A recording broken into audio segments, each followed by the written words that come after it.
Nate, thanks for talking to us. Bit of a celebrity now. I've been watching you on the Jimmy Kimmel Show and all these other appearances. How's life changed since you got that win over Conor at 196? Yeah, there's been a lot of press and a lot of big things coming. So it's been cool. It's been Is that being recognized a lot, and it's been crazy. Is that an experience you've liked? Yeah, it's all right. It's cool. It's like never ended though. Like I fought the last time. They called me on short notice. Now we're at it again, and the press in between. It's like the fight started when they called, and it hasn't ended yet. So it's not like I could sit back and really enjoy. So you didn't take any time after that win to really kind of celebrate it in any way? Not necessarily, no, not because it was back on. They called me 3 days later for the next fight. You know, they want me in, they want me out, they want to try to get me out of here. But so it's like not something I could sit back and just take like it's just all done and over with. It's just something that's just never ends. But do you think people have had a chance to get to know you more so than ever before? Because fight fans have got to know you before, you've done interviews such as this, but now you're doing the big entertainment shows, and we're getting to see your personality as well and more of you. And has that been a nice thing to actually show people the other side of Nate Diaz? Especially I'm getting a little older now, and all I've gotten my whole career has been real hardcore footage and like serious. And so then I go to the grocery store in my hometown and everybody's looking at me like I'm a maniac. So it's good to, now people are smiling and saying, we saw the thing and we saw you. And it's easier to walk around and not be looked at like yo, I'm a human too, and I'm just trying to like live my life and do my thing. I'm not trying to just like take everyone out at every second of every day. So it's good to get a different look, different perspective on myself for the people. So it's been good. What do you think you've learned about yourself? I know myself, so I know, I know what I bring to the table and what's what. But yeah, so that's a good thing that we could do the press and people get a different look. But see, I can look at myself and be like, okay, well, there's me. A lot of these guys don't know what they're doing. They're faking the funk on the television, and it's because they don't even know who they are, So I think it's a good thing that it's all going down and people can see what's what. Yeah, of course. Why was it so important to you to have this rematch? You won the fight. Was it just the money, or why did you want to fight Conor McGregor again? Well, I didn't want to fight him again. He wanted to fight me, and they want to fight, and I didn't want enough fight. I don't want to fight at all. But you weren't going to accept another opponent. When UFC 200, he didn't turn up for press. You were sat there and you said, if I'm not fighting Conor, I'm going on holiday. Because I was already just fought. They called me 3 days later. Like I said, they never turned off the fight. Like, okay, I guess I'm fighting again. And then we go there, and I'm sitting there thinking the whole time, like, why am I getting thrown back in this cage when I just got out of it, So it's like, if I'm not fighting him and you guys are so desperate for this fight, then I ain't fighting nobody because I don't need to fight no more. You know why I don't need to fight no more? Because I already been fought everybody. You know what I'm saying? He was talking about, he didn't take the McGregor the McGregor way where I just take a fight with I'm like, I don't need to save no shows, bro. I've been put on too many fights. I've been fighting UFC 25 times against top 10 opponents every time and fought everybody and didn't turn down nothing and took every single fight. So there was no need for me to fight. There's no need for me to fight anymore. At this point in my career, I'm like, dude, look, I'm going to fight for a big deal and a big payday and a big reason, or what, I'm just going to fight for fun because I like to hurt people? I don't think so. I don't like to hurt people. I don't like to ruin people's days. I just want to live my life. I want to fight. I want to fight to do better in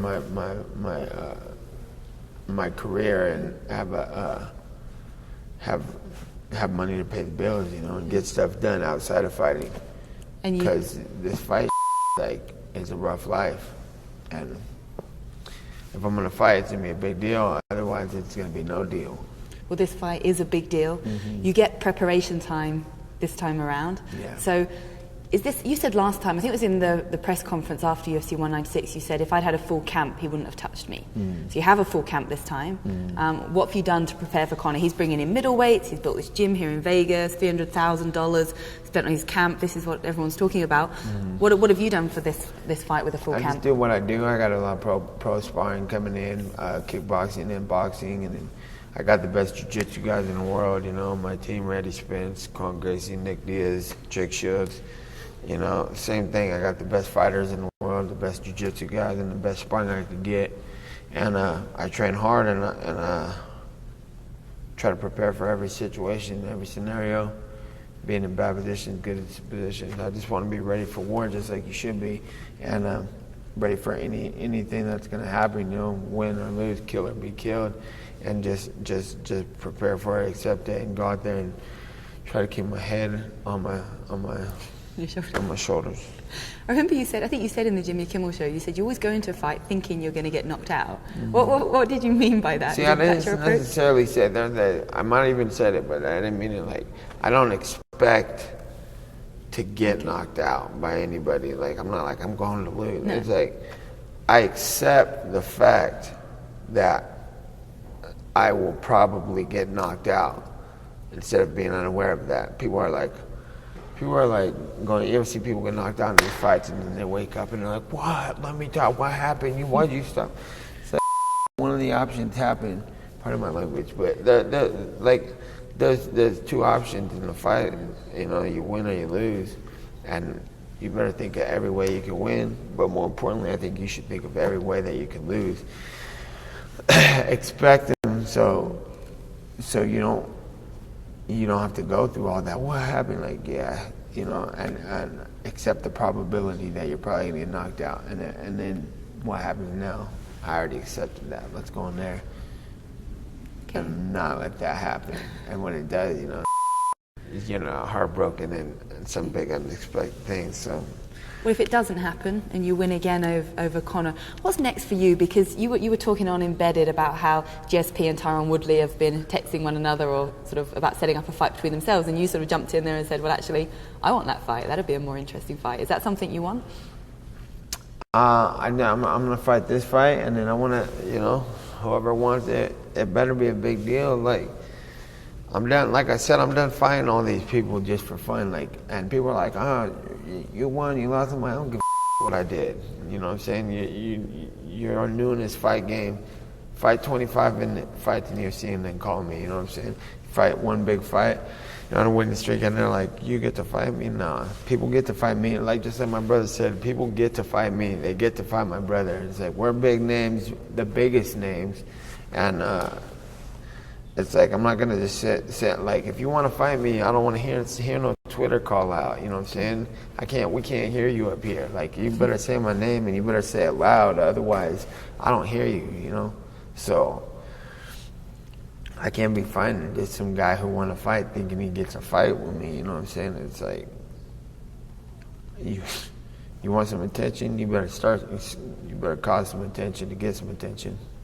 What weight are you walking around at right now? I woke up today at about 70, 76, 77. Last week I was about 182, 183. Every day I'm kind of getting lighter as we go. So coming in heavier for the fight this time? Yeah, I just been eating and doing whatever I want. It's funner to, easier to do all this shit when I'm not sitting here dehydrated and hungry like I've been doing for years. All of a sudden too, I'm a welterweight. Get out of here. You see people are like, talking all this, Nate's got 30 pounds on him, and he's got 30 pounds weight on me. Even he's saying, I'm like, last time I checked, you were the 145 champ, and I've been fighting at 155 for the last 15 years. So how am I all of a sudden this monstrous guy? It's funny how the UFC is pushing that too. All of a sudden I'm a welterweight. I'm any weight. I don't even care though. I'll fight 205, heavyweight. I don't care.